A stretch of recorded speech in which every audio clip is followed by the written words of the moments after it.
নমস্কার সবাইকে, আমাদের দর্শকবৃন্দকে নমস্কার জানাই। আজকের এফআরটি ফুড ফান্ডা সিরিজের এপিসোড 4 তাতে আপনাদের স্বাগত জানাচ্ছি। আজকের 4th এপিসোডটা হচ্ছে মায়ের হাতের রান্না। তো আমাদের পরশুদিনই মহালয়া গেছে। তো মায়ের আমরা জানি যে অন্য সময় অন্য বছর হলে আজকে দ্বিতীয়া হতো, 7 দিনের মধ্যে পুজো, কিন্তু এই বছর একটু দেরিতে হচ্ছে দুর্গাপুজো। কিন্তু তাহলেও কি হবে, পুজো পুজো ভাব এসেই গেছে। তো মায়ের হাতের রান্না আর মায়ের আরাধনা এই দুটোর মধ্যে তফাৎটা বোধহয় খুবই কম। আর আমরা যেখানেই খাই না কেন, বাইরে বাড়িতে মায়ের হাতের রান্নার যে স্বাদ বা যে যে মজা, সেটা আলাদাই, সেটা আমরা সবাই জানি। আর যারা আমরা দূরে, মায়ের থেকে দূরে থাকি, তারা এই এই অভাবটা বোধহয় আরো বেশি করে আমরা বুঝতে পারি যে মায়ের হাতের রান্না কি জিনিস। তো আজকের এপিসোড শুরুর আগে আমাদের এই টিমের আপনাদের ইন্ট্রোডাকশন দিয়ে দিয়ে আমাদের সাথে আজকে আছেন পৃথা সেন, পৃথাদি গুড়গাঁও থেকে, বাংলাদেশ থেকে আছেন নয়না আফরোজ, আর দিল্লি থেকে আমাদের সাথে আছেন সুনন্দা দে, আমাদের মাসিমা। তো সবাইকে স্বাগত জানাই, নমস্কার। আর আমাদের আজকের প্রোগ্রামের বিহাইন্ড দ্য সিনস, এটা এফআরটির একটা প্রোডাকশন। আর আমাদের বিহাইন্ড দ্য সিনস আছে শতদ্র সরকার এবং অভিমন্যু ব্যানার্জি। তো পৃথাদিকে আমরা, যারা আমাদের এই প্রোগ্রাম ফলো করছেন এফআরটির ফুড ফান্ডা সিরিজ, তারা পৃথাদিকে, নয়নাকে চেনেন। তাও যারা আজকে প্রথমবার জয়েন করলেন তাদের জন্য একটু আপনাদের সাথে আলাপ করিয়ে দিই। পৃথা সেন, বা আমি পৃথাদি বলে ডাকি, উনি she is a very prominent independent consultant and food historian.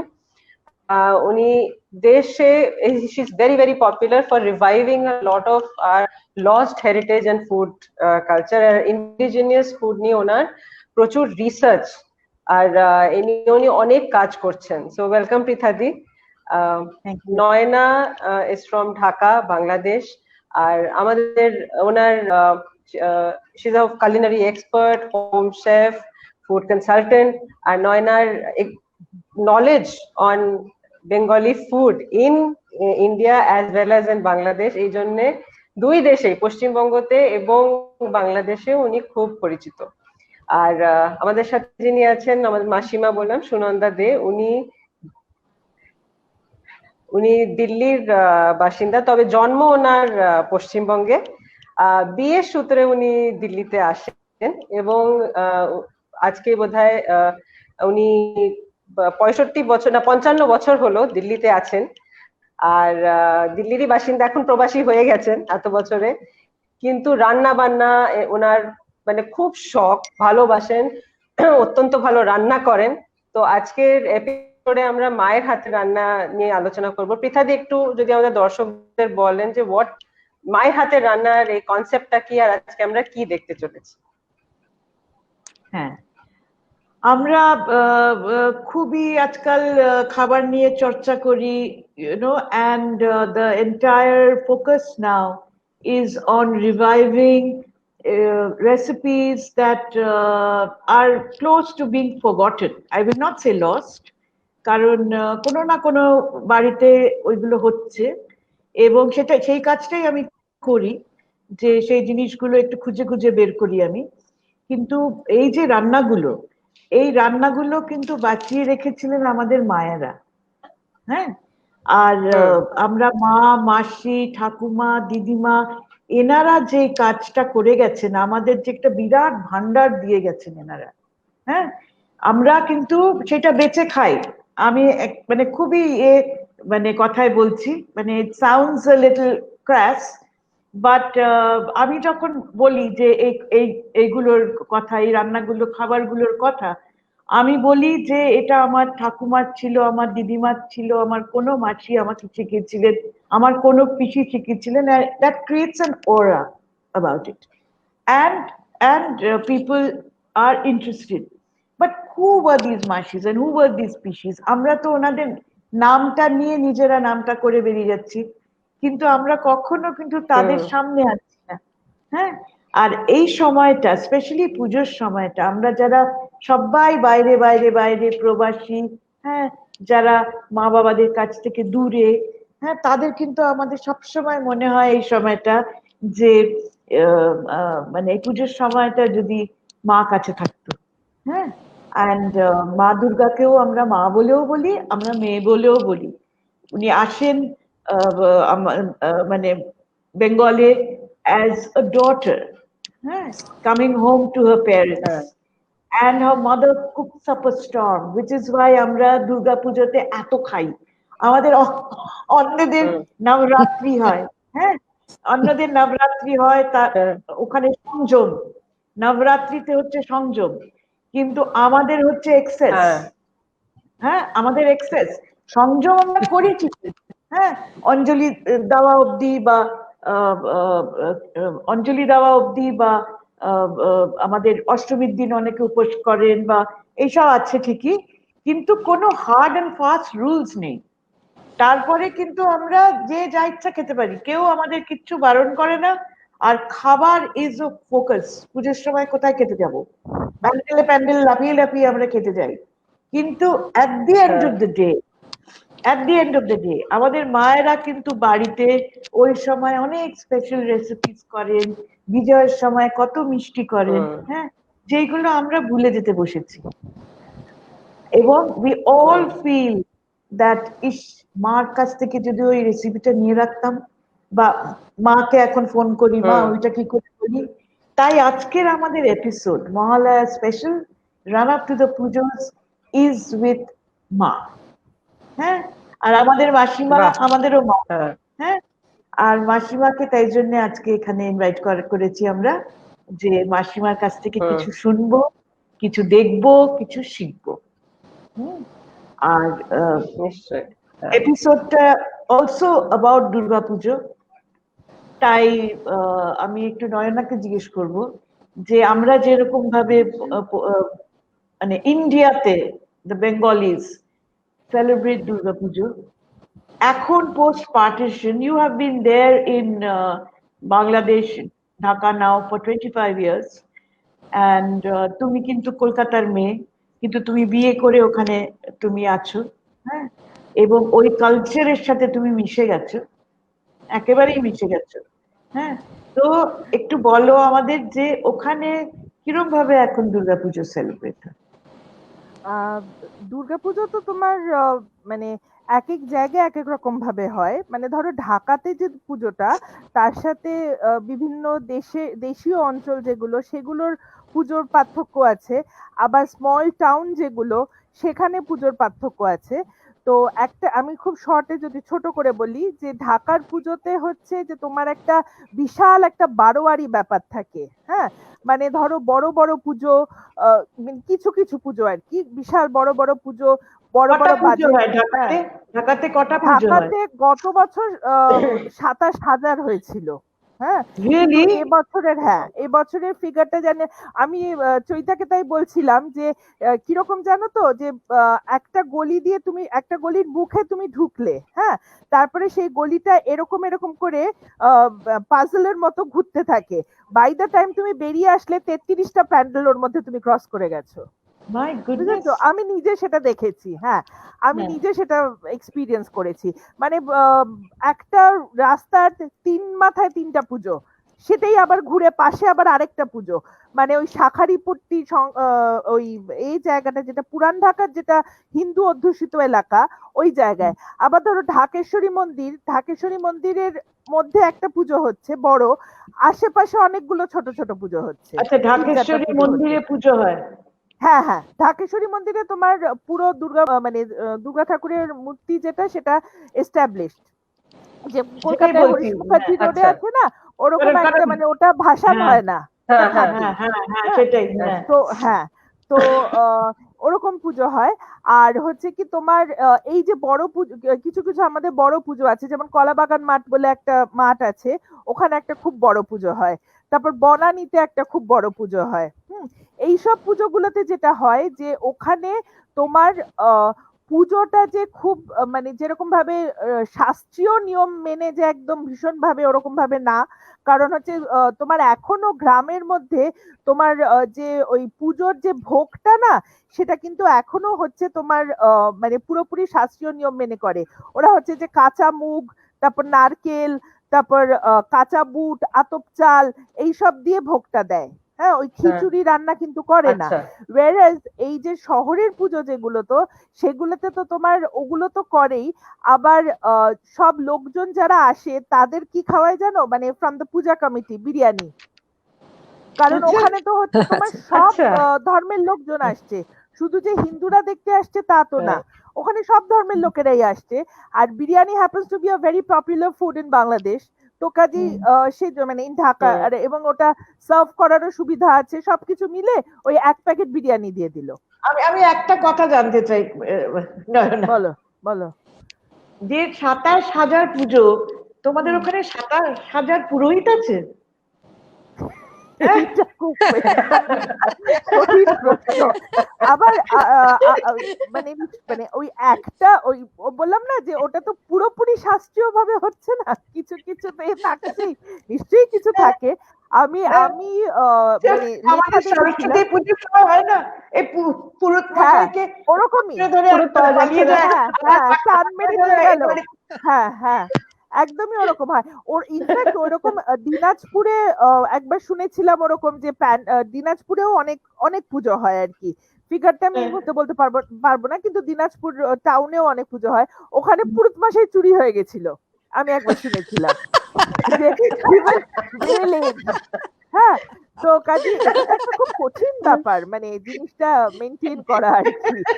তো কাজেই ওইরকম হয়। আরেকটা হচ্ছে যে তোমার যেটা শহরের পুজো যেগুলো, সেগুলোতে না লোকে পুরো তোমার ওই আহ, যে মানে পুজোর ফেস্টিভিটিটা বেশি, হ্যাঁ সেলিব্রেশনটা বেশি। ওখানে কিন্তু ধরো সবাই যে তোমার উপোস করে অঞ্জলি দিচ্ছে তা না। হ্যাঁ, অনেকেই মনে করে যে ভাত না খাওয়া মানে উপবাস। ওখানে ফল খেলো কি মিষ্টি খেলো কি জল খেলো কি শরবত খেলো কি ডাবের জল খেলো, ওগুলোতে উপবাস কন্টিনিউড হয়, ওটাতে উপবাস ভঙ্গ হয় না। হ্যাঁ, whereas গ্রামে যখন হচ্ছে, এটার একটা কারণ হচ্ছে, এই জিনিসটার একটা কারণ হচ্ছে কি, যে সব এলাকায় তো পুজো হয় না। পুজো তো মানে জোন ভিত্তিক পুজো হয়। মানে অনেক এলাকা আছে যেখানে তোমার কোনোই পুজো হয় না, তো somebody has to travel from one end of the town to another। তো অতটা সময় ওই সময় আচ্ছা। গিয়ে পৌঁছাতে হবে। তো সেই জন্য ওই টাইমটার কারণে অনেকটা এখন হয়ে গেছে যে তোমার এই এই সব নিয়মগুলো খানিকটা চেঞ্জ হয়ে গেছে। প্লাস হচ্ছে যে পুজো তো আর রোজ ছুটি থাকে না। ঢাকাতে ধরো পুজোতে তো শুধু দশমীতে ছুটি, আর যদি কোনো ফ্রাইডে স্যাটারডে পড়লো, তো লোকে তো অফিসও অ্যাটেন্ড করছে, পুজোও অ্যাটেন্ড করছে। হ্যাঁ, কাজে এই সব কিছু হ্যাঁ। মিলে শহরে আমাদের পুজোটা। আমাদের নর্থ ইন্ডিয়াতেও তাই, আমাদের তো পুজোতে ছুটি থাকে না, ওটা হ্যাঁ, দশেরা ওই ইউএসএ তে যেমন উইকেন্ডে পুজো হয়, কি ইউকে তে যেমন ওর ওর ওই আমাদের উইকেন্ডে পুজোটা মানে 5 দিন ধরেই হচ্ছে, কিন্তু মানে টাইমটা মেনটেন হচ্ছে কিন্তু ওইভাবে আর কি। আর বেড়ে এতে তোমার গ্রামে একদম মানে ভীষণ এভাবে পুজোটা হয়, এমনকি গ্রামে বলিও হয় এখনো। শহরে যেমন তোমার বলিটা এখন অনেক কমে গেছে, মানে দুর্গাপুজোর বলিটা কিন্তু প্রায় নাই বলতে পারো। নেই কালী বলতে পুজোর বলি এখনো হয় না, ঢাকাতে কালী পুজোর বলি হয়। কালী পুজোর আমি নিজে ঢাকেশ্বরী মন্দিরে গিয়ে দেখেছি যে একদম লাইন দিয়ে লোক দাঁড়িয়ে আছে, এবং মানে যেটা স্লটার হবে ছোট ছোট খাসি তারাও দাঁড়িয়ে আছে। তো যাই হোক, এখন এরকম আহ, মানে এইভাবেই মোটামুটি চলছে। আমি বোধহয় অনেকটা সময় নিয়ে নিলাম, তো মোটামুটি এই ধরনের তুমি বলতে পারো খুব যে ভালো পুজোটা লাগছে। হয়। কিন্তু হ্যাঁ একটা হ্যাঁ, একটা এই জিনিস আমাদের একজন দর্শক রাহুল জিজ্ঞেস করছে, পুরুত ঠাকুর চুরি, এর উপর কোনো গল্প নেই? অনেক গল্প আছে। সরস্বতী পুজোর সময় কলকাতায় যান, অনেক গল্প, অনেক গল্প আছে। হাইজ্যাক করা পুরুষটা। হ্যাঁ হ্যাঁ, হাইজ্যাক হয়ে গেছে। না, মাই টেক অ্যাওয়ে অনেক ফ্রম দিস ইজ, সরস্বতী পুজো তো পুরো বলো। বুক করে না যে কোথাও না কোথাও থেকে তো ধরে আনবো। হ্যাঁ, আগে থেকে বুক করার ব্যাপার নেই, ধরা তো পাবোই কোথাও না কোথাও হ্যাঁ, থেকে। কোথাও না ধরা যাবে। So my takeaway from this is that মানে গ্রামাঞ্চলে এখনো সে পুরনো পদ্ধতিতে কাঁচা মানে প্রসাদ হয়, হ্যাঁ, হ্যাঁ, কাঁচা যেটা আমরা আমরা exactly. কাঁচা প্রসাদ হ্যাঁ বলি, হ্যাঁ, হ্যাঁ, যেটা তারপর হচ্ছে কি আমাদের তোমার ওইখানে, হ্যাঁ। দশমীতে 3 রকমের সন্দেশ, ওই যে তোমার ওই যে বিসর্জনের আগে যখন ঘট বিসর্জন হয় তখন হুম, ওখানে 3 রকমের সন্দেশ, তিলের সন্দেশ, গুড়ের সন্দেশ আচ্ছা আর ক্ষীরের সন্দেশ, ঠিক হুম। আছে? তো এই তিলটা জিনিসগুলো, আচ্ছা এই সময় আমাদের হারভেস্ট হয় না, তো ফ্রেশ হ্যাঁ তিল হ্যাঁ হ্যাঁ, একদম ফ্রেশ, হ্যাঁ হ্যাঁ হ্যাঁ। তো এবং ধরো আমি নিজে খেয়েওছি যে এইটার কন্টিনিউশনে লক্ষ্মী পুজোতে যে সন্দেশটা দেয় না, সেটা হচ্ছে এই সন্দেশগুলোই দেয়। মানে ওইটা মেনটেন করে আচ্ছা আর কি। ওখানে কিন্তু তখন ছানার সন্দেশ কিংবা তোমার ওই যে রসগোল্লা বা মিষ্টি ফিষ্টি ওইগুলো না, এইগুলোই না, কিন্তু ওগুলো সেখানে তো ওই আমাদের ছিল লক্ষ্মী না, না পুজোতেই মানে দেওয়া হয়, ছানার নৈবেদ্যতে। মিষ্টি, ছানার মিষ্টি ছিল না, না হ্যাঁ আমাদের হ্যাঁ হ্যাঁ। সেই সেই পুরনো এটাই আছে। Very very interesting, Nayana, thank you. হ্যাঁ, এবার আমি আসবো মাসিমার কাছে। হ্যাঁ, তো মাসিমা, আপনি তো কলকাতায় বড় হয়েছেন, হ্যাঁ কিন্তু আপনার আদি বাড়ি চুঁচুড়া, আপনি ওখানে হ্যাঁ যেতেন নাকি ওখানে আর কেউ থাকতেন না যখন? না, ওখানে কখনো থাকিনি। তবে আমার ঠাকুমা যখনই হুম, যেতেন, মানে আমরা বাবা জ্যাঠামশাই দুই ছেলে, তো তো দুই হুম, ছেলের এক এক মেয়েকে নিতেন। হুম, বেশিরভাগই আমি আর আমার বয়সী আমার এক জ্যাঠতো বোন ছিল, আমরা হুম, যেতাম ঠাকুমার সঙ্গে। বাড়িতে হয়তো জন্মাষ্টমীর পুজো হলো, মানে আদি বাড়িতে, হুম, সেই হুম, সমস্ত সময় ঠাকুমা আমাদের সঙ্গে করে নিয়ে যেতেন। আমরা অনেক সময় গেছি ওখানে। তারপর হুম, বিয়ে থা হলে, কারণ আমাদের হুম, বাবারা ঠাকুরদাদারা ছিলেন 7 ভাই। ওকে, হ্যাঁ, হুম, তাদের ছেলেমেয়েরা যা যা সব আছে, তাদের সব বিয়ে থা হলে, নেমন্তন্ন হলে, তো ঠাকুমা আমার ঠিক করতেন কে যাবে কে যাবে না। 2 বউয়ের মধ্যে যে কোনো এক বউ, আর হুম, 2 বউয়ের ছেলে মেয়েদের মধ্যে যে কোনো একজন দুজন। একদিন দুজন, কারণ হুম। হ্যাঁ, এইভাবে ঠাকুমা ওখানে ঠিক করতেন। বলুন। চুচুড়াতে এক সময় ডাচ সেটেলমেন্ট ছিল মাসিমা, হ্যাঁ, ডাচদের একটা, যেরকম চন্দননগরে ফ্রেঞ্চদের ছিল, চুচুড়াতে ডাচদের ছিল। সেটা কি কিছু দেখেছেন আপনি, মানে সেটার কোনো না ইনফ্লুয়েন্স বা কিছু এখন আছে? না, আমি ওই সময় তো আমি খুবই ছোট। হুম, হুম, যখন আমি যেতাম খুবই ছোট, কারণ আমি 18 বছর বয়স থেকে দিল্লিতে আছি। হ্যাঁ, 18 বছর বয়সে আপনি আচ্ছা, বিয়ে করে আপনি দিল্লিতে এলেন। হ্যাঁ, দিল্লিতে এসেছি। দিল্লিতে কোথায় প্রথমে ছিলেন? বিয়ে দিল্লিতে করে এসে এসে আমরা দিল্লি থাকতাম, বিয়ে হয়ে এসে মডেল টাউনে থাকতাম। মডেল এটা টাউনে? হলো আপনার হুম, ওয়েস্ট হ্যাঁ দিল্লি, জানি, হ্যাঁ মডেল টাউনে হ্যাঁ, থাকতাম আমি। মডেল জানি, এবং মানে it's very close two what we call old Delhi, হ্যাঁ টারিয়াগঞ্জ হুম সব হ্যাঁ, কাছাকাছি। কিংসওয়ে ক্যাম্প, কাশ্মীরি গেট, এগুলো কিংসওয়ে, হ্যাঁ কাছাকাছি। হ্যাঁ। North campus. আর হ্যাঁ, আর ওইসব জায়গায় অনেক প্রচুর বাঙালি থাকতো। হ্যাঁ, আজকাল নেই। আমাদের অনেক আত্মীয় স্বজন, কারণ আমার 2 দাদু দিল্লির বাসিন্দা। হ্যাঁ, আমার মা বাবা সব দিল্লিতে বর্ন আচ্ছা এন্ড ব্রট আপ, তো ওদিকে আমার অনেক আত্মীয় থাকতেন আমাদের। তো ওই জায়গাগুলো আমার খুব চেনা। তো আপনারা নিশ্চয়ই সেই হুম ওল্ড দিল্লি, কাশ্মীরি গেট এইসবের পুজো টুজো যেতেন, তাই? হ্যাঁ, আমাদের নিজস্ব একটা পুজো হতো, মডেল টাউন টেগোর পার্ক পুজো সমিতি। তো টেগোর আমরা পার্ক, সকাল থেকে আচ্ছা, মানে যেমন বাড়ির পুজো এনজয় করে, আমরা সেখানে হুম, বাড়ির পুজোর মতো হুম এনজয় করতাম।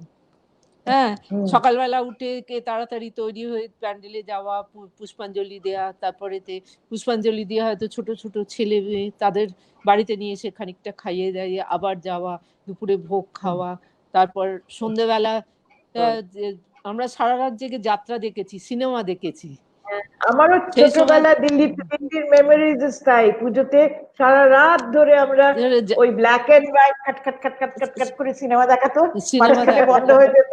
হ্যাঁ হ্যাঁ, আর তো ওখানে যাত্রা আমরা দেখা, সে নাচ সিনেমা গান দেখা দেখেছি। করতাম স্টেজে। আর কি বলে মানে ওই যাত্রা আসতো, তারপরে ভালো ভালো আর্টিস্টরা আসতেন। হ্যাঁ, হ্যাঁ, সারা রাত আমরা হুম করতাম। আর সব থেকে বড় কথা যে পুজোর 3 মাস আগে থেকে যারা পুজো কমিটির, যারা পুজোয় পার্টিসিপেট করবে, তারা সবাই নিজেদের যে নাটকের রিহার্সাল করে নাটক নামানো, হ্যাঁ তারপরে হুম, নৃত্যনাট্য, হুম গান শুরু হতো হুম হুম ষষ্ঠীর দিন আগমনী গান দিয়ে। হ্যাঁ, হ্যাঁ আচ্ছা। মানে ষষ্ঠী থেকে দশমী পর্যন্ত আমাদের বাড়িতে দেখা যেত না, একমাত্র রাত্রিরে খাওয়ার সময়টুকু ছাড়া। দিনের বেলা তো প্যান্ডেলে খাওয়া হতো, রাত্রিরে খাওয়ার সময়টুকু ছাড়া আমাদের বাড়িতে দেখা যেত না। তো আপনি বলুন, আপনি যখন এলেন এখানে, তো ওই সময় আমার যতদূর মনে আছে যে আহ, আহ, মানে আমিও যখন খুব ছোট ছিলাম, আহ, আহ, অনেক কিছু পাওয়া যেত না, মানে অনেক রকমের বাংলা সবজি যেগুলো আজকাল পাওয়া যায়, অনেক বাংলা মাছ এসব পাওয়া যেত না। তা না, আপনি এগুলো যখন পাওয়া প্রথম যেত না। এলেন তখন আপনার কি মনে হলো যে মানে রান্না বান্না করা, ইয়ে করা, মানে হোয়াট ওয়াজ ইয়োর সিচুয়েশন দেন, মানে যে তো সত্যি কথা বলতে কি, আমি বিয়ের আগে পর্যন্ত, কারণ আমাদের ছিল জয়েন্ট ফ্যামিলি, মা, জেঠিমা, ঠাকুমা, তারপর রান্না করার বামুন, রাত দিনের লোক, আমি এইভাবে মানুষ হয়েছি। আমার ঠাকুমা যখন আমার বিয়ে ঠিক করেন, তখন আমার শাশুড়িকে বলেন যে দেখুন, আমাদের বাড়ির মেয়েরা কিন্তু কোনো কাজ করেনি কখনো, হ্যাঁ, ও কিন্তু কিছু জানে না, হ্যাঁ।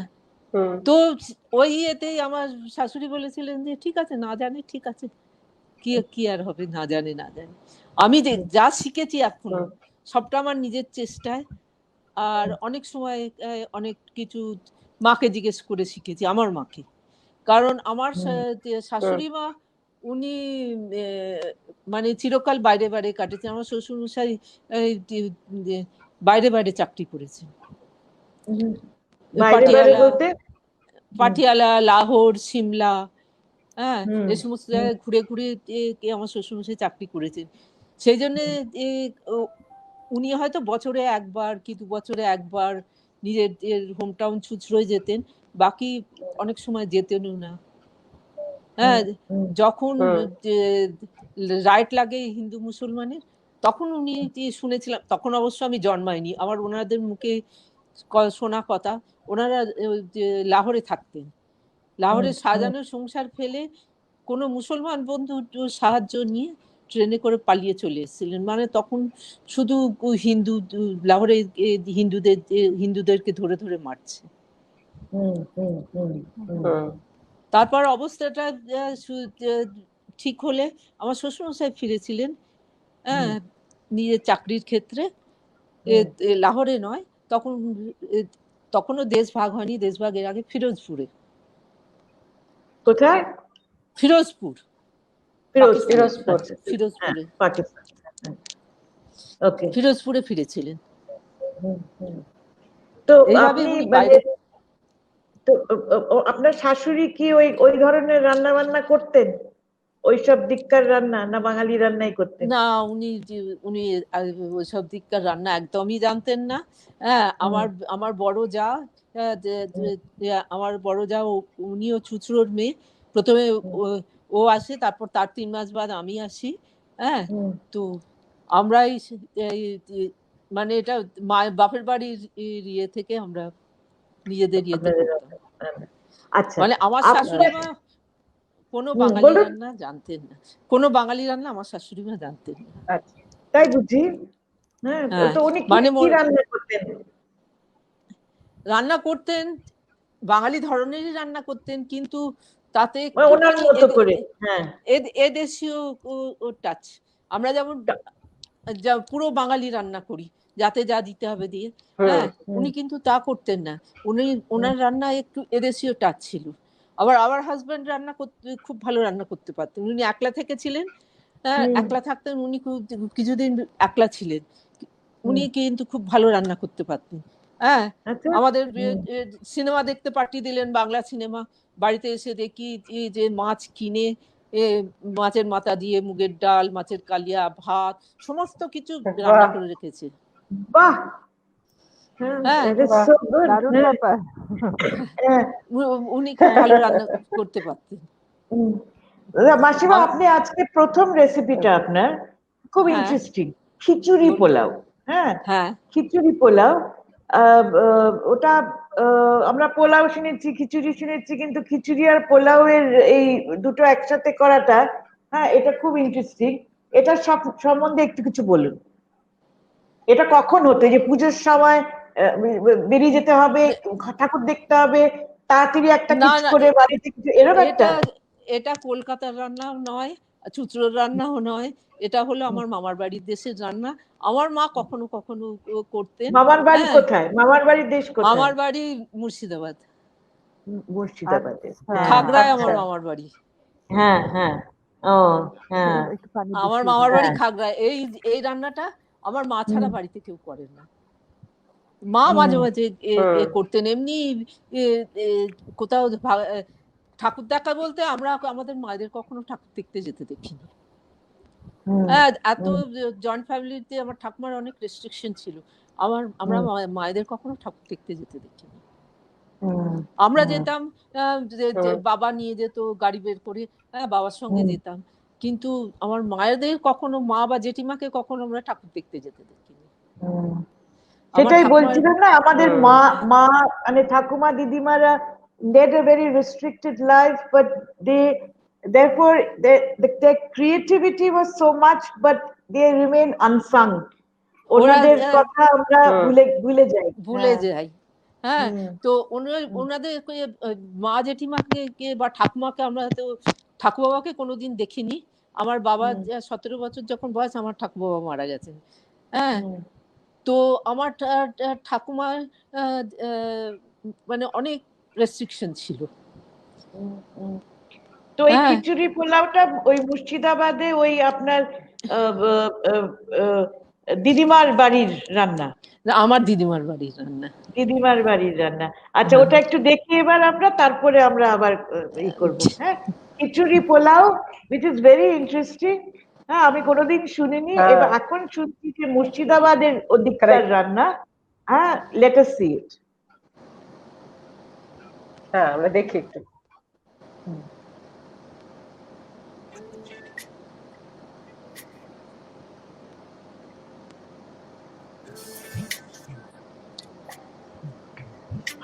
To start with, mix the required amount of salt and the sugar in the rice and dal mixture. Mix it really well. Then add the carrots and the peas into the same bowl.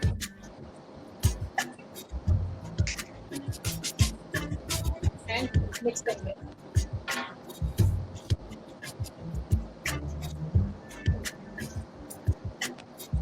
Take care to mix it lightly so that the rice doesn't get crushed. Next,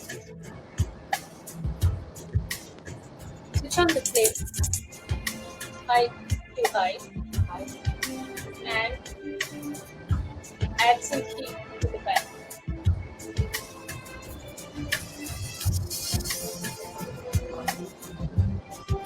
Once the ghee is hot, then add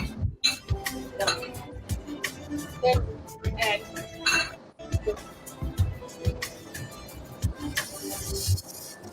dry spices one by one.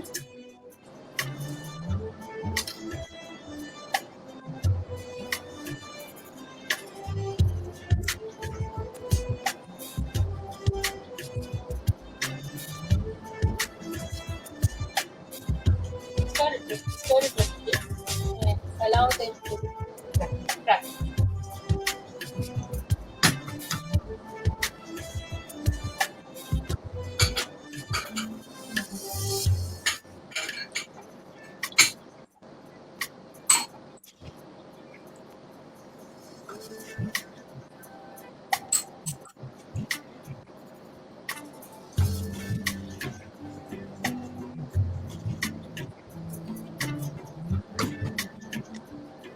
Once they have crackled, then add the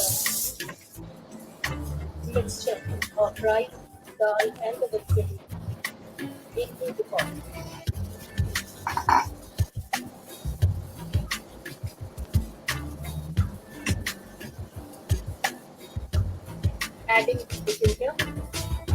powder, the red chili powder,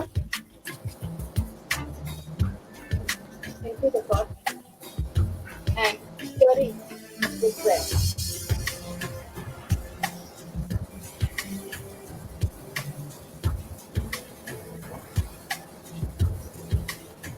Saute the entire mixture for about a couple of minutes.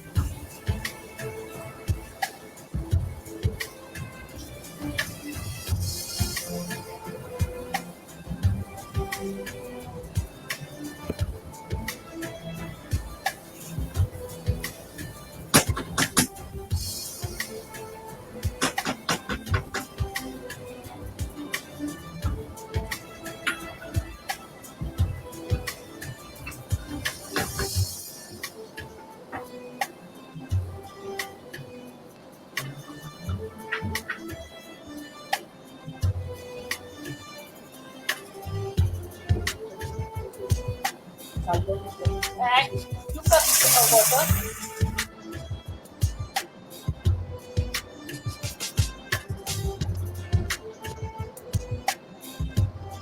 Add water to the mixture.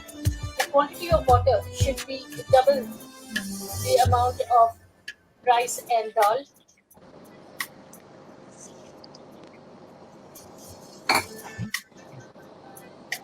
Add the kishmish, the raisins,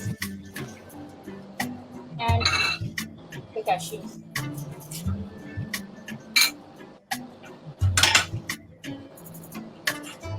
Once the mixture comes to a boil,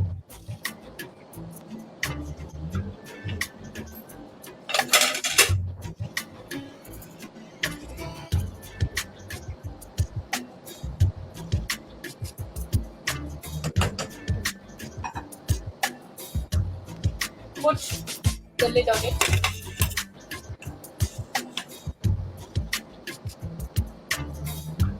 And the whistle. Let it cook for 2 whistles. The khichdi pulao is now done and ready. Let's open the lid. It's completely ready. Let's just take it out of the bowl.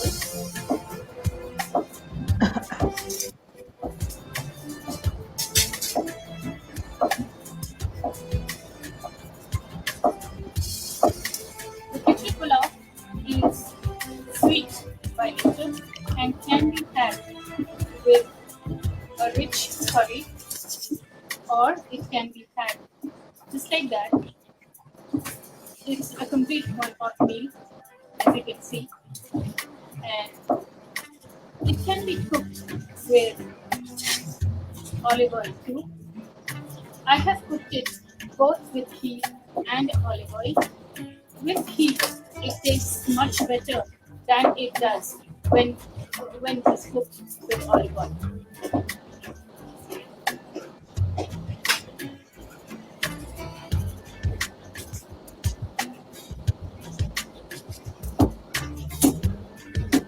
That's it. Our khichdi pulao is completely ready to be served.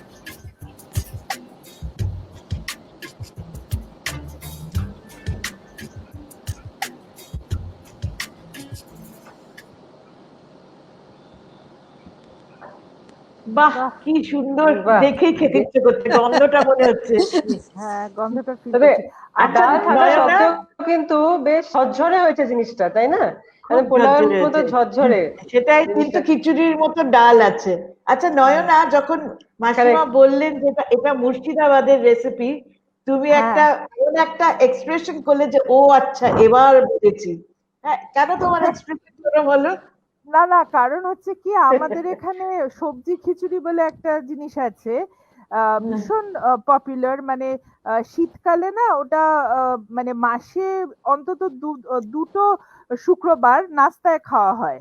হ্যাঁ, তো আচ্ছা। ওই জিনিসটাতে মানে আমি তো তখনও রেসিপিটা দেখিনি, কিন্তু খিচুড়ি এবং পোলাও ওই আমি যখন থেকে ওই জিনিসটা করেছি আমার মাথার মধ্যে কিন্তু এই খিচুড়ি পোলাও কথাটা আসতো। কারণ আমাদেরও হচ্ছে কি মুগ ডালই থাকে, আমাদের তো পোলাওয়ের চাল মানে বাসমতি চাল না, চিনি গুঁড়া কিংবা এখন তো চিনি গুঁড়া হয়েছে, আগে কালি জিরা দিয়ে করতাম। আর হচ্ছে সিজনাল যে সবজিগুলো ইউজুয়ালি শীতকালে খাওয়া হয়, কিন্তু যারা খুব বেশি পছন্দ করে তারা মাঝে মাঝে গরমের সবজি দিয়েও পটল কিংবা মানে পটল কুমড়ো এগুলো দিয়েও করে আর কি, আলু। তো সেই জন্য আমি ভাবলাম যে বোধহয় ওইটার সাথে কোনো মিল আছে সেই জন্য আমি বলছিলাম। কিন্তু নিশ্চয়ই আমাদের আছে। সাথে পেঁয়াজ পেঁয়াজ রসুন আদা এগুলো সবই থাকে। আবার এখানে যে স্টার অ্যানিস দিয়েছে, স্টার অ্যানিস থাকে না, কারণ এটা আমাদের তো অনেক মানে একটু ঘরোয়া মতো আর কি, যে রেগুলার খাওয়া হয় এরকম একটা ব্যাপার। আর ঘিও সবসময় ইউজড হয় না, তোমার এমনি তেলেই রান্না হয়। সর্ষের তো তেলে। আচ্ছা। হ্যাঁ, সর্ষের তেলে রান্না হয়, হ্যাঁ।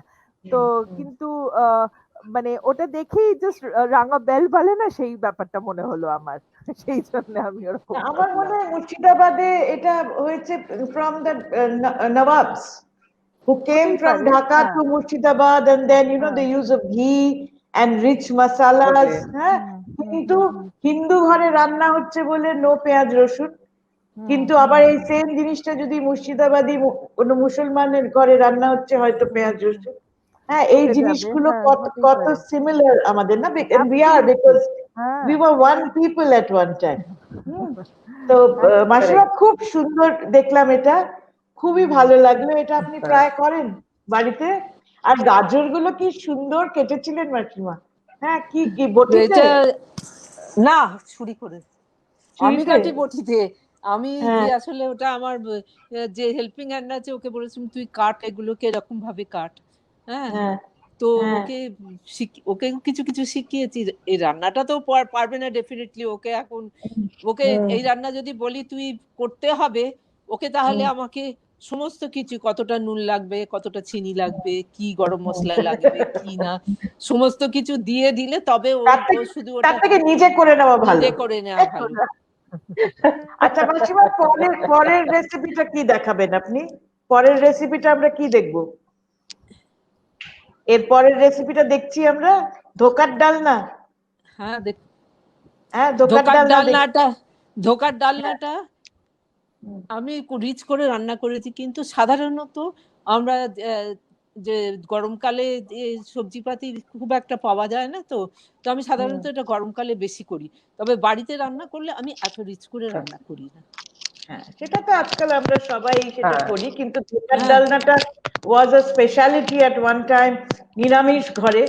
সেখানে ঘরে অনেক এখনো আছে, রকমের।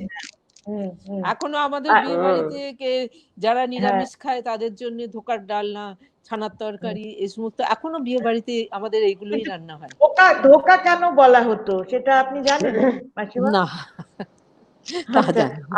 আমি যেটা শুনেছি যে এটা তো নিরামিষ ঘরে হতো, আর তখন ধোকাটাকে ওরা ওই মাছের শেপে কাটতো। ওই যে ডায়মন্ড একটা শেপ হয় না, আচ্ছা। হ্যাঁ হ্যাঁ ডায়মন্ড শেপে কাটতো, মাছের শেপে। আর ঠিক যেরকম যে মানে পেঁয়াজ রসুন ছাড়া একটা কালিয়া যেরকম হয় ওরম ভাবে করা হতো। আর ওই জন্য ওটাকে বলতো ধোকা। যে মাছের মতো দেখতে, মাছের মতো খেতে, কিন্তু মাছ না। আজকাল যারা পেঁয়াজ রসুন খেতে ভালোবাসে তারা পেঁয়াজ রসুন দেয়। আমরা সাধারণত উপোস টুপোসের বার হলে সাধারণত এটা যদি হয় তাহলে উইদাউট পেঁয়াজ রসুনে হয়। এ নয় যে এটা পেঁয়াজ রসুনে করা যায় না, করা যায়, তবে আমি করি না। হ্যাঁ, আমরা বেশিরভাগই করি না ধোকার ডালনাটা। কিছু কিছু রান্নার আমার মতে স্যাংটিটি আছে, and perhaps we should keep to that. চলো আমরা এই মাসিমার ধোকার ডালনাটা দেখি, এটাও নিশ্চয়ই খুব সুন্দর হবে। হ্যাঁ, খিচুড়ি পোলাওয়ের মতো। তার মানে আমরা যে ইয়ার্কি মেরে বলি ধোকা খাবে, তো মানেটা একই, ঠিকই আছে।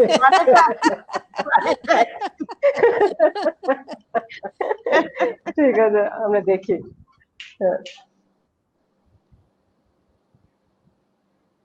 As a first step, let's soak some 200 grams of dal overnight so that we can start making the dhokla. Now the dal has been soaked for some time. After it is soaked, it should be in such a state that if you apply some pressure, then it will break into two. You see, it breaks. So that is how you know that the dal has been soaked. This is how it looks. It has increased in size, and then it is ground to a paste. We still make use of the traditional silbata to grind things like this to a paste. After it has been ground, it should be a very fine paste.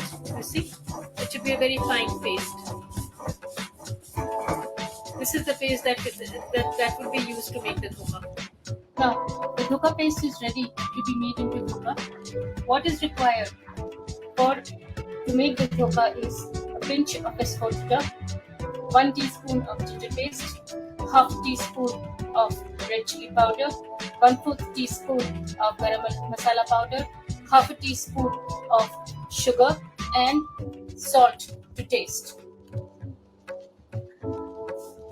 2 tablespoons of oil.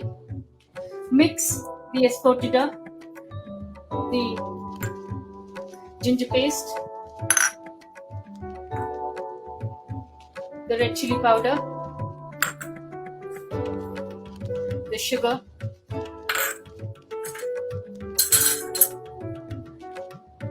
the salt,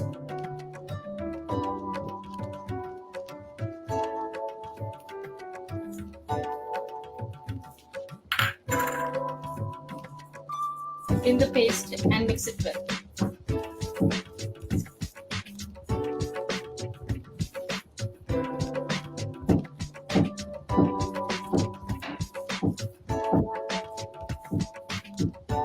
You mix the paste for a couple of minutes. Put the garam masala in and beat the paste for some time with your hands.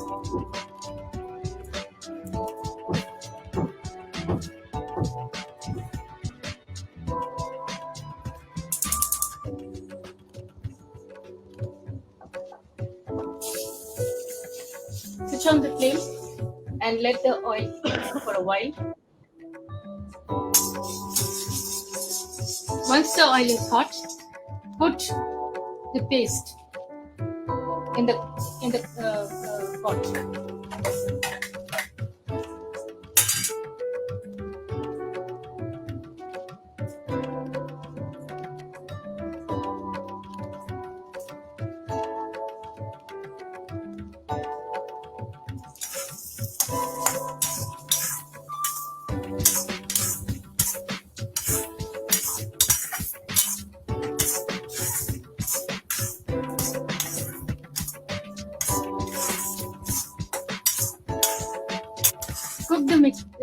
Cook the dal till the point of time it kinds of starts making a dough in the pot.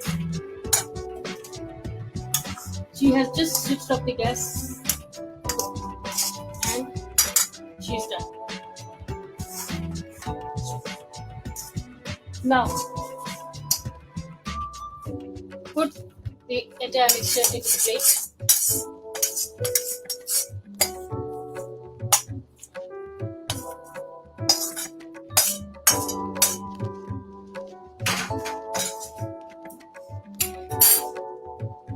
Pat it with your hands to form sort of a square.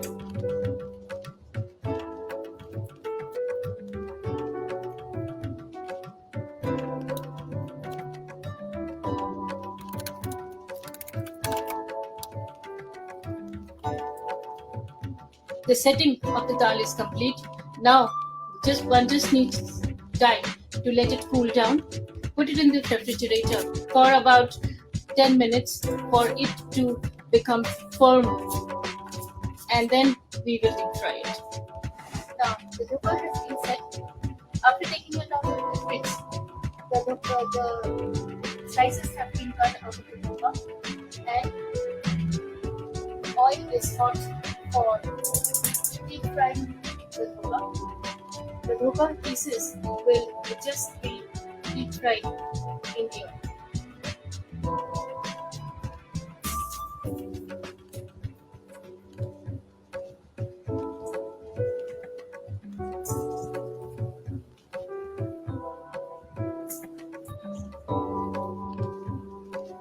Don't try to put too many together. They would have the tendency to break otherwise.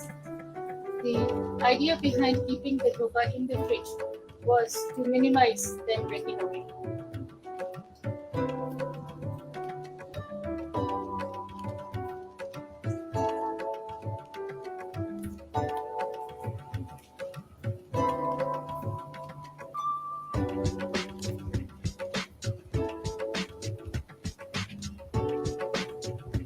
That's about it. Let these dhokha get fried.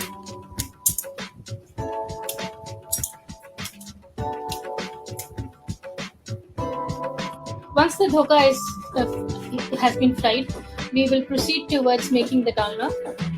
200 grams of chana dal will have so many dhokha fried, and this is how it should look like once it has been fried. Proceeding towards the ingredients for the dalna, here are the dry spices: about 2 inches of cinnamon stick, 2 cloves, 4 green cardamoms, 2 bay leaves, 2 teaspoons of ginger paste, half a teaspoon of turmeric powder, 3/4 teaspoon of red chili powder, half a teaspoon of cumin powder, half a teaspoon of coriander powder, half a teaspoon of garam masala powder, about 1 medium-sized tomato which has been grated freshly. This is char magoj vada paste plus kaju paste, which is 1.5 teaspoon, 1.5 tablespoon. The char magoj is a combination of almond, pumpkin, muskmelon, and watermelon seeds. Salt to taste, and a few potatoes which have been fried lightly, and some ghee for garnishing. In a pan, heat the required amount of oil. As the process with us, that we use a bit of sugar and caramelize it before adding the whole spices. It adds both color as well as taste to the dish. The sugar is completely optional. You may or may not choose to use it. Let's wait for the sugar to caramelize.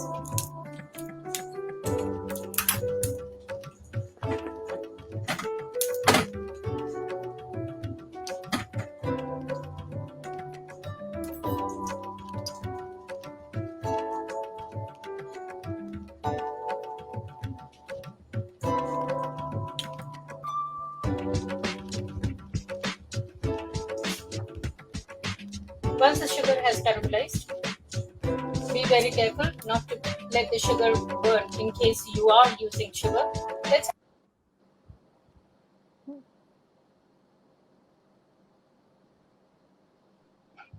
এক minute, কিছু sorry, technical problem হলো বোধহয়, তাই জন্য আটকে গেল। Sorry, আমরা আবার ট্রাই আগে করছি। আমাদের দূরদর্শনে প্রায় এটা হতো আমাদের ছোটবেলায়, রুকাবট কে লিয়ে খেয়ে দেয় বলা হতো। খেয়ে দেয়, হ্যাঁ। তো মাসিমা, আপনি ফোড়নে কোনো হিং দেন না এটাতে? না, আমি হিংটা ধোকাটা ছোলার ডালের হয় তো ধোকাতে হিংটা দিয়ে দিয়েছি। মানে ধোকার মধ্যে, ধোকার ডালের মধ্যে না, যখন ওটা নাড়বার আগে ওটাতে হিংটা দিয়ে দিয়েছি। জমাবার আগে ওই যখন ওটা ধোকাটা জমিয়েছি তখন তার মধ্যে হিংটা দিয়ে দিয়েছি। আচ্ছা আচ্ছা, আমাদের একটা প্রশ্ন আছে। একজন হ্যাঁ, চুমকি মুখার্জি বাগচি জিজ্ঞেস করছেন যে ধোকাটাকে সফট বানানো কিভাবে করা যায়, একটু বলুন। নরম কিভাবে করবে ধোকাটাকে? নরম, ওটা অনেক সময় শক্ত হয়ে যায় না মাসিমা ধোকা, ওটাকে নরম কি করে?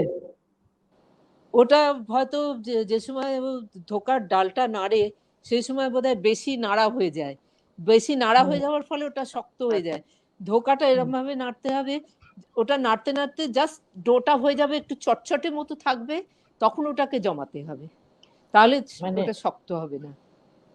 মানে জাস্ট একটুখানি যখন হতে আরম্ভ করছে আর একটু করবে, যখন ওটা ওই দেখালাম আমি যে ওই যে ডোটা ওটা আস্তে আস্তে যে একটা তাল পাকিয়ে গেল, সঙ্গে সঙ্গে ওটাকে নেমে জমিয়ে দিতে হয়, তো তাহলে ওটা শক্ত হবে। হ্যাঁ, অনেকে আমি দেখেছি যে একটুখানি খোয়া দেন, হ্যাঁ, বা একটু ছানা মিশিয়ে দেন, হ্যাঁ, যাতে নরম থাকে। এটা আমি দেখেছি করতে, কারণ আমাদের আবার ওই স্কিলটা থাকে না যে ঠিক এক্সাক্ট টাইমে বন্ধ করে দেওয়া, সেটা আপনারা পারেন, আপনাদের অনেক এক্সপিরিয়েন্স পাচ্ছিরা।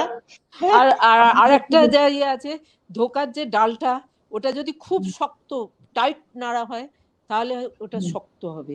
আমি ধোকার ডালটায় অল্প একটু জল দিয়ে ওটাকে বেশ করে ফেটিয়ে নিয়েছি, ফেটিয়ে নিয়ে ওটাকে নেড়েছি, জাস্ট ওটা ডো হয়ে গেছে, ওটাকে থালায় ওটাকে হাতে করে দেখলে এরকম চিটচিটে থাকে, যখন আমি থালায় জমাই ওটা একটু চিটচিটে মতো থাকে, একদম পুরো শুকনো হয়ে যায় না। পুরো শুকনো হয়ে গেলে এক তো ধোকা ভাজবার সময় গুড়িয়ে যেতে পারে, আর দ্বিতীয়ত যদি খুব টাইট করে ইয়ে করে তো শক্ত হতে পারে। একটু জলটা একটু ফেটে অল্প বেশি না, ওটা খুব করে ফেটিয়ে ধোকার ডালটা ফেনিয়ে নিলে ওটা সফট হবে। আমি কিন্তু আমি বানালে বোধহয় ভাজাগুলোই খেয়ে নেবো আগে, ঝোলে অব্দি অপেক্ষা বোধহয় হবে না, আগে ভাজা খেয়ে নেবো। আমার মেয়েরাও ভাজা খেতে ভালোবাসে, বলে মা ওটা রান্না করতে হবে না, রেখে দাও, আমরা ভাজা খেয়ে নেবো। ভিডিওটা কি হলো, মানে ওটাতে হ্যাঁ, it is a Bengali delicacy, তো ভিডিওটাতে কি কিছু প্রবলেম হচ্ছে? হ্যাঁ, না, ভিডিওটা আমরা অন করছি, 2 মিনিট লাগছে, ভিডিওটা স্টার্ট হবে ওখান থেকে। তো মাসিমা, ধোকার ডালনাটা তো বাড়িতে বানানো বেশ ডিফিকাল্ট। হ্যাঁ, আজকাল তো প্যাকেট পাওয়া যায়। আচ্ছা মাসিমা, এই যে ধোকার ডালনার রেসিপিটা, এটা আপনার মার কাছ থেকে শেখা? ঠিক মার কাছ থেকে শেখা নয়, কারণ আমি মায়ের কাছে তো খুব কম থেকেছি, খানিকটা নিজের মাথা থেকেও বের করতে হয়েছে। মায়ের প্রসিজারটা দেখেছি, মায়ের প্রসিজার দেখেছি কি করে, হ্যাঁ, আর খানিকটা নিজের মাথা ঘামাতে হয়েছে, কারণ মাকে এত দূর থেকে রোজ রোজ কোথায় পাবো। হ্যাঁ, তখন তো অত ফোনও ছিল না বাড়িতে, মাকে অত দূর থেকে কোথায় পাবো, সেই জন্য নিজের মাথা খাটাতে হয়েছে এতে। বাংলাদেশে ধোকার ডালনা হয় না? ধোকার ডালনা হয় না? আমি আমি আমি এখনো দেখি নাই। এই জিনিসটা একেবারেই ওই দিকের সাথে রিলেট করে আর কি। ওয়েস্ট বেঙ্গল আমাদের এখানে যখন এপার বাংলা ওপার বাংলা ফেস্টিভ্যাল হয়, তখন ধোকার ডালনাটা, কিন্তু সেটা হচ্ছে ওপার বাংলা থেকে, মানে আমরা তো তখন এপার বাংলা হয়ে যাই, সেই হিসাবে আর কি। হ্যাঁ, আমার মনে হয় যে এই ধোকার ডালনাটা এসছে আমাদের যে সব মারোয়ারি গুজরাটি সেটেলস ছিলেন না ইন বেঙ্গল, ওরা কি করে, ওরা গাট্টা সবজি করে, বেসন গুলে, সেটাই বলছি, বেসন দিয়ে গাট্টা সবজি করে আমাদের ভিডিও। হ্যাঁ, তো ভিডিওটা এসে গেছে, আমরা দেখে নিই একবার। হ্যাঁ, once the sugar has caramelized, be very careful not to let the sugar burn in case you are using sugar. Let's add the dry spices, the cloves, the bay leaf, the cinnamon, and the green cardamom, and saute it for about a minute.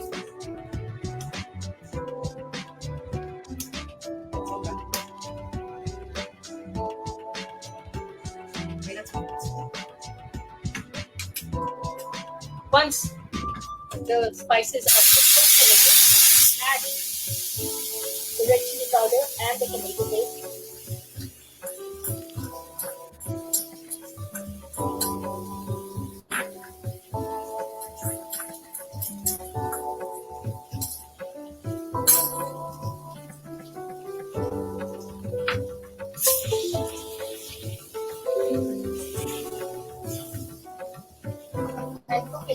for about a minute and a half.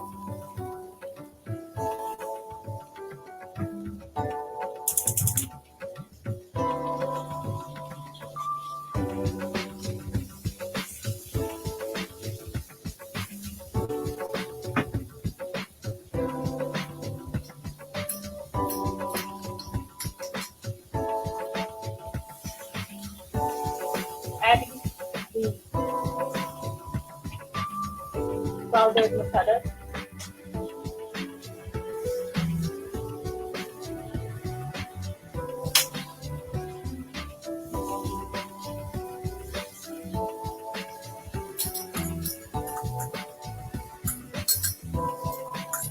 The powdered masala would include the cumin powder, the coriander powder, the turmeric,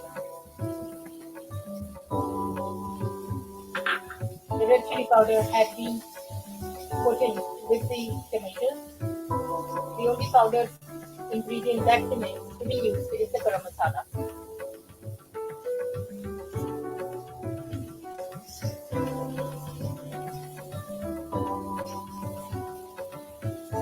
Once it has been cooked for another minute, adding the charred coconut butter and the cashew paste to the pan.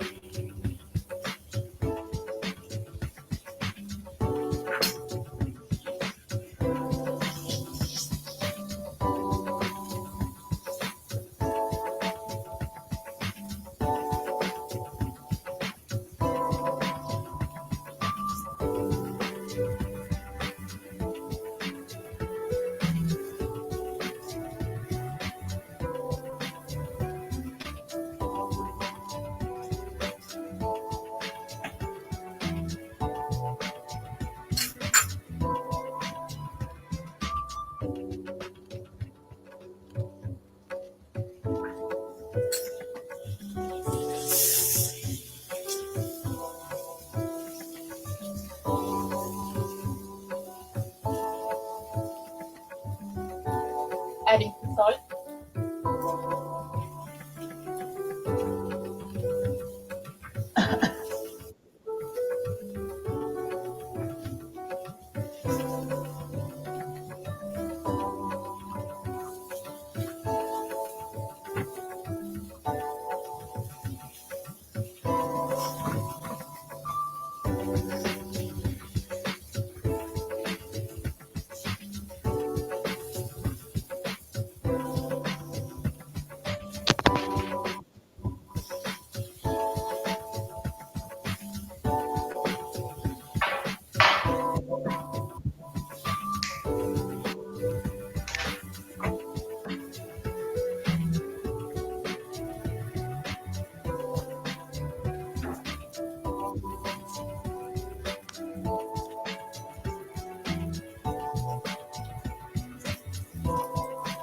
Saute till the masala releases oil. See, the masala has already started releasing oil. It has already started releasing oil. At this point, the masala is completely done. Adding the potatoes to it and frying it along with the masala.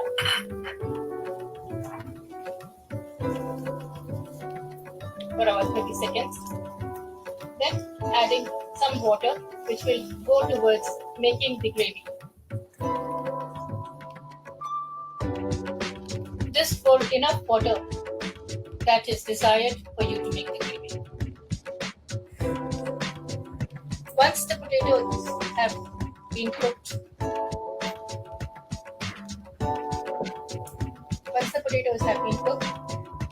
then add the dhuka to it, which has already been cooked, right? And 2 slit green chilies. And boil the dalna for about 2-3 minutes. The dalna is almost cooked now. Everything has boiled and blended nicely, and it will then be garnished as a last step. It will be garnished with some garam masala and some ghee.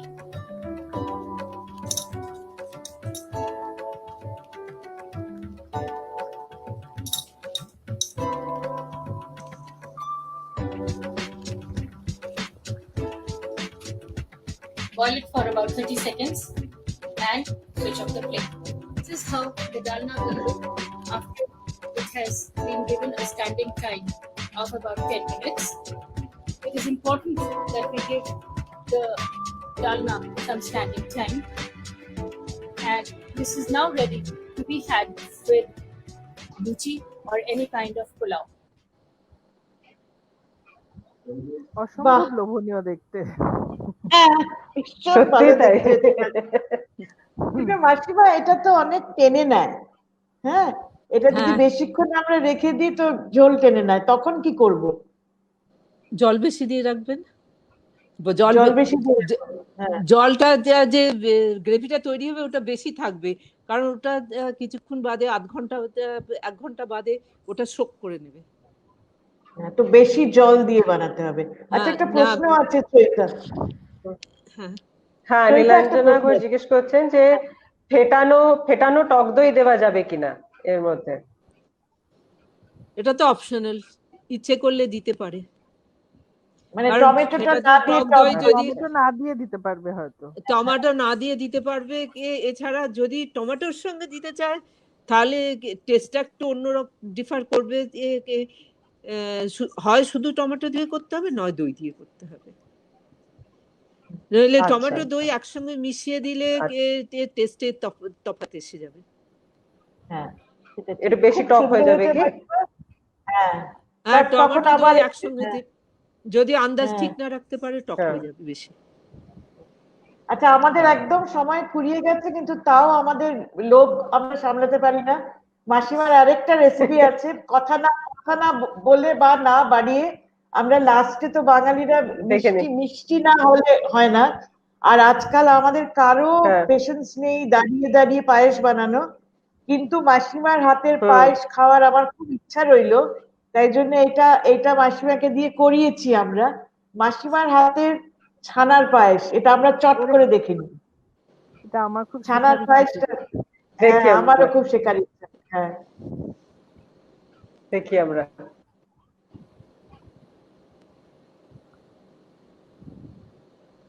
For the chanar paesh, we require 2 liters of full cream milk. Out of 2 liters, we will be using half a liter to make the chana or the cottage cheese. If you notice, both the milk have some amount of green cardamom in it. The milk will be boiled with green cardamom. You may choose or may not choose to put the green cardamom in the paneer milk. As you see, the milk has come to a boil. Turn off the gas.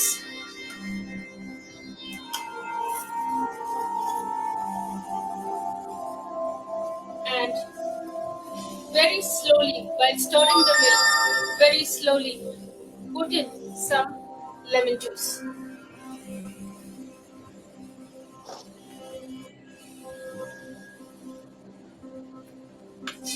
The milk has started curdling.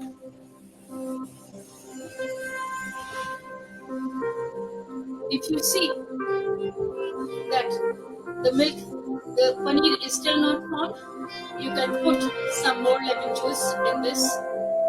Paneer can be made with lemon juice, with vinegar.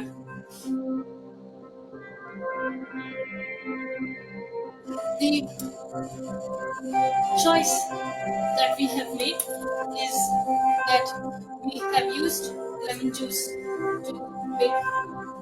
She is putting one more piece of lemon so that the paneer gets properly made and it should be soft.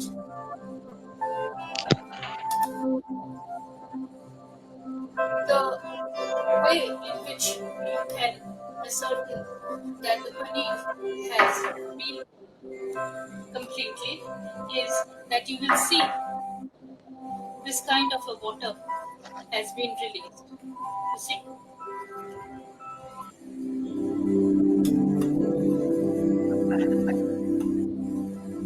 This is the paneer. The paneer has completely been made.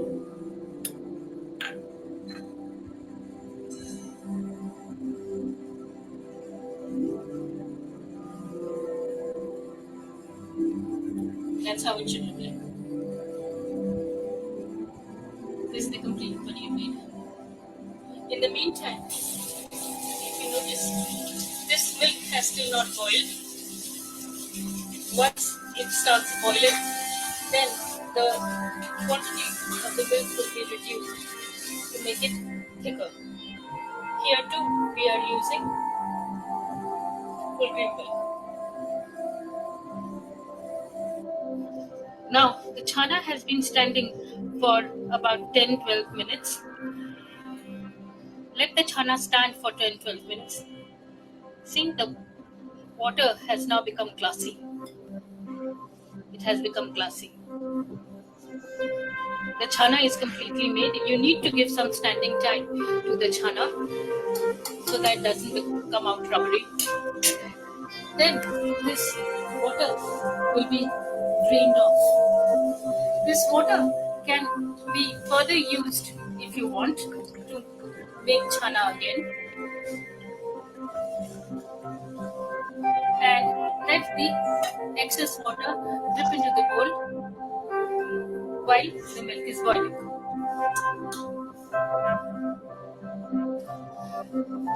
As you see, the milk has started boiling.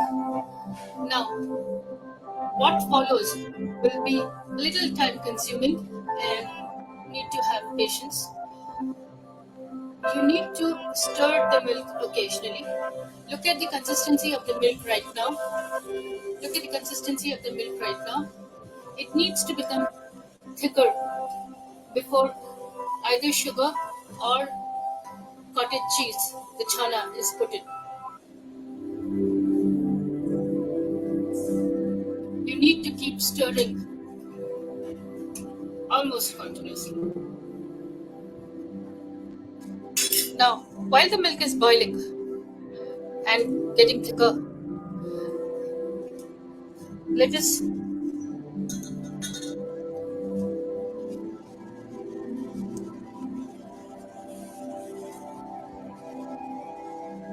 grind the chana.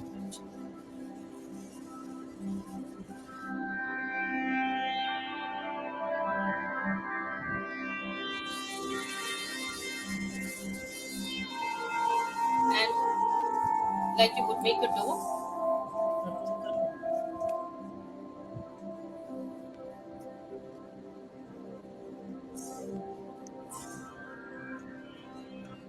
lightly with your fingers, just mash it.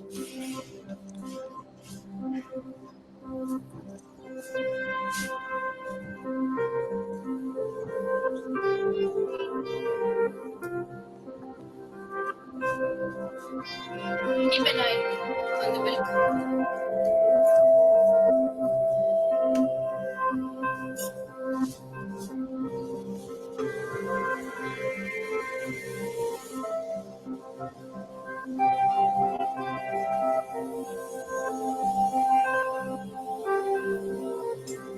And this is how the mashed chana should look like to be put into the mash. The milk has reduced so much, it still needs to be reduced further. The milk is now as thick as desired. See, it's become quite thick. And to this will be added 1/4 cup of sugar, 3/4 cup of sugar. I'm sorry, beg your pardon. 3/4 cup of sugar has been added to the milk.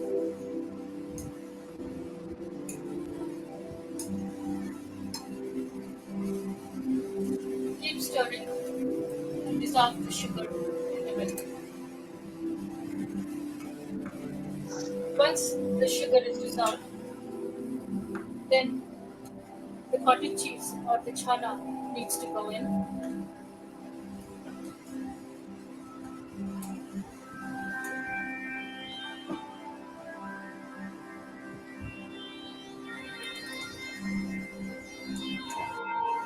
Now the chana will be put in.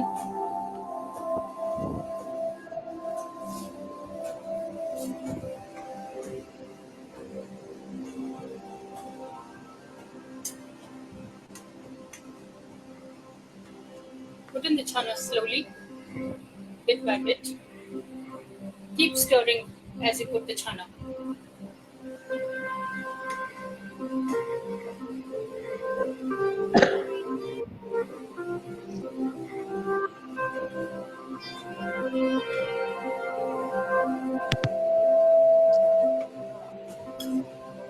Observe that she is mashing the chana a little bit before putting it in, and after putting it in, the chana is again being mashed with the help of the spoon or the ladle.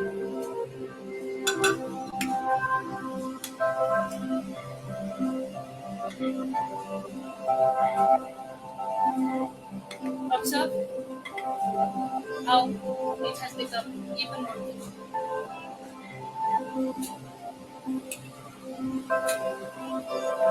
Cook the chana paish for about 5 minutes.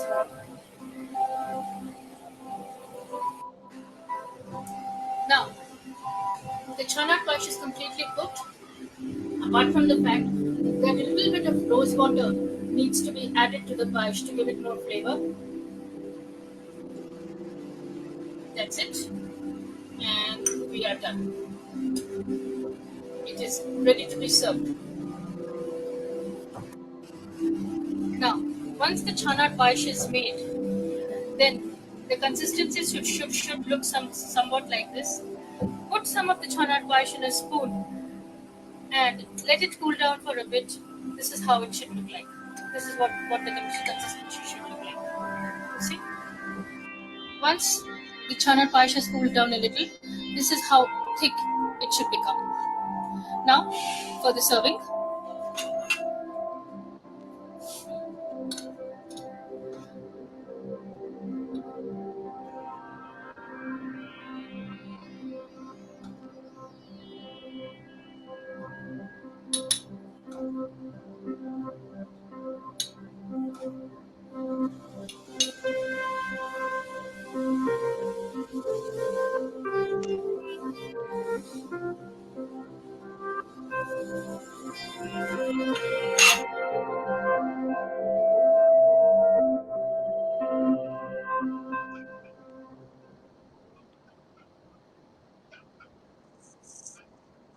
বাহ, খুব সুন্দর। এই যে tips গুলো দিয়েছেন মাসিমা, এই tips গুলোই আমাদের দরকার। আমরা এই টিপস গুলো জানি না। কি বলো নয়না? নয়না আনমিউট, শুনতে পাচ্ছি না আমরা, আনমিউট। না একদমই। আর বিশেষ করে এই যে এলাচ দিয়ে দুধটা প্রথমে বয়েল করা, এটা তো একটা অসম্ভব। কারণ আমাদের অনেক সময় হয় কি, যখন আমরা ছানা করি ভিনিগার দিয়ে করি, তো ভিনিগারের একটা গন্ধ আসার টেন্ডেন্সি থাকে। এই টিপসটা ভেরি ইউজফুল, মানে ওইটা আর কখনো হবে না জীবনে। খুব ভালো, খুব ভালো মাসিমা, থ্যাংক ইউ ভেরি মাচ। আজকে আমাদের ভীষণ ভালো লাগলো আপনার এটা। আপনি প্রত্যেকটা ডিশে এত সুন্দর টিপস দিয়েছেন, যেই জিনিসগুলোই আমাদের শেখার আছে আমাদের মা মাসিদের কাছ থেকে, হ্যাঁ, যেগুলো আমরা জানি না এবং আমরা মানে চিন্তাও করি না অনেক সময়, হ্যাঁ। কিন্তু এই যে আমাদের মানে মা মাসিদের যে এক্সপিরিয়েন্সের যে এই জিনিসগুলো আর really invaluable. What do you say Chaita? সত্যি একদম একদম। আর আমরা এইগুলোর জন্য মানে বসে থাকি, কখন বাড়ি যাব, মা বানাবে বা শাশুড়ি মা বানাবেন তবে খাবো। তো এইটা আমার মনে হয় মাসিমা, থ্যাংক ইউ সো মাচ। এত সুন্দর করে আপনি দেখিয়েছেন, আমার মনে হয় না কারুর বানাতে এটা অসুবিধা হবে আর আপনার পদ্ধতি, তাই না? আর একটা প্রশ্ন আছে আচ্ছা, চৈতা। একটাই প্রশ্ন আছে। হ্যাঁ, শ্রেয়সী গুহ লিখছেন যে খিচুড়ি পোলাওয়ে আহ, চিনি প্রথমে দিলে rice from cooking- আচ্ছা, চালটা কি ঠিক মতো হবে যদি চিনি প্রথমে দেওয়া হয়? সেদ্ধ হবে ঠিক কিনা? মতো হ্যাঁ, ওই সেদ্ধ হয়ে যাবে। যেরকম ঝরঝরে হচ্ছে ওরকম হবে? আমাদের যেটা ট্র্যাডিশনাল পোলাও, যেটা মিষ্টি পোলাও, তাতে আমরা যা দেখেছি চালের ভেতরে সমস্ত কিছু মেখে না, এমনকি ঘি শুদ্ধ, আমি তো ঘিটা আলাদা করে করেছি, ঘি শুদ্ধ সমস্ত কিছু মেখে নিয়ে ওটা জলে দিয়ে জলটা ওরা কিরকম তৈরি করে, ওটা হচ্ছে ওরা গরম মশলা পুটলি বেঁধে ওটাকে হাঁড়িতে ফেলে দেয়, আর যখন চালটা পোলাওটা সেদ্ধ করতে দেবে তখন ওরা ওইটা তুলে দেয়। হ্যাঁ, ওই জলটায় ওরা সেদ্ধ করে, কারণ পরিমাণ মতো নুন চিনি সমস্ত কিছু দিয়ে মেখে হাঁড়িতে ঢেলে ঢাকা দিয়ে পোলাও তৈরি হয়। ভোগ রান্নাতেও তো ওইভাবে করে দেখেছি। হ্যাঁ, ভোগ রান্নার সময় ওইভাবে করে। ওটা আমাদের এটা বাঙালিদের স্পেশালিটি কি আমি জানি না, তবে মিষ্টি পোলাও যেটা, সেটা সবসময় নুন চিনি সবকিছু একসঙ্গে মেখে তবে ওটা বসানো হয়, চাপানো হয়। খুব ভালো লাগলো মাসিমা আপনাকে পেয়ে আজকে। হ্যাঁ, সত্যি মানে আমার তো এটা ভীষণই মানে শ্রেয়সী গুহ বলছে যে ও কালকেই এটা ট্রাই করবে। শ্রেয়সী নিশ্চয়ই ছবি বানিয়ে নিশ্চয়ই পাঠাবেন, আমরা মাসিমাকে অবশ্যই দেখাবো। আর এই যা যা আজকে আপনারা রেসিপি দেখলেন, এইগুলো সোমবার থেকে এফআরটির ফেসবুক পেজে রেসিপি গুলো থাকবে, সেটা দেখে আপনারা সবাই রান্না করতে পারবেন। মাসিমার হাতের স্বাদ হয়তো হবে না, কিন্তু চেষ্টা অবশ্যই আমরা সবাই করতে পারি। সত্যি মাসিমার হাতের স্বাদ তো অন্যরকম হবেই, মায়েদের হাতের স্বাদ সবসময় ডিফারেন্ট। আচ্ছা মাসিমা, ভালো থাকবেন। থ্যাংক ইউ আমাকে ডাকার জন্য এই প্রোগ্রামে। Thank you. নিশ্চয়ই, আপনি এসেছেন এর জন্য আপনাকে অনেক ধন্যবাদ। আর পৃথাদি, নয়না, আপনাদেরও থ্যাংক ইউ সো মাচ। আর সবাই সুস্থ থাকবেন, ফ্রেশ থাকবেন। আপনাদের সবার সাথে আবার আগামী মাসে দেখা হবে। বর্ণালী রায় বলছে থ্যাংক ইউ মাসিমা। How nice of you Barnali. Thank you Barnali. Okay.